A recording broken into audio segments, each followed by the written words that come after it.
présidentielle au Brésil. Un comité de l'ONU statue en faveur de Lula. L'ancien président brésilien Lula, ici en mars 2018, est actuellement en prison mais souhaite se présenter à l'élection présidentielle.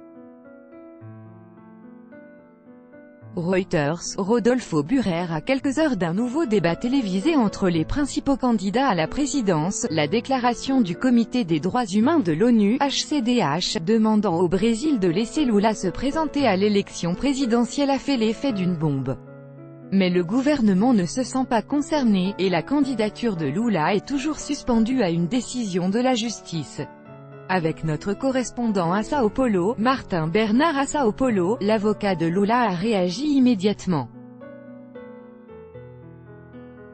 Cristiano Zanin s'est empressé d'exiger la participation de l'ancien président à la campagne électorale, à la suite du dépôt de sa candidature.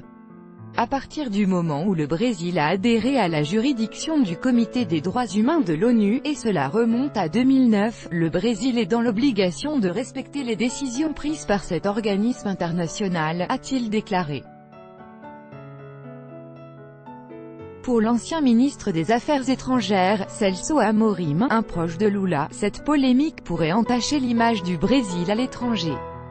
De deux choses l'une, a-t-il lancé, ou le Brésil respecte cette décision, ou il se pose en paria international.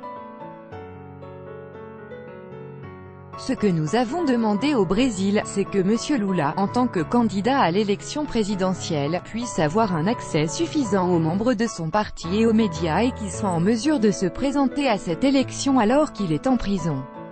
Sarah Cleveland, vice-présidente du Comité des droits de l'homme de l'ONU 18/8/2018 par RFI. Écoutez, le gouvernement brésilien a vite répliqué.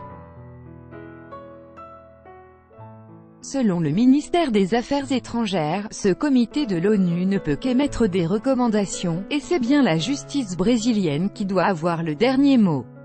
Or, le tribunal supérieur électoral n'a pas encore statué sur la validité de la candidature de Lula, condamné pour corruption et incarcéré depuis 4 mois.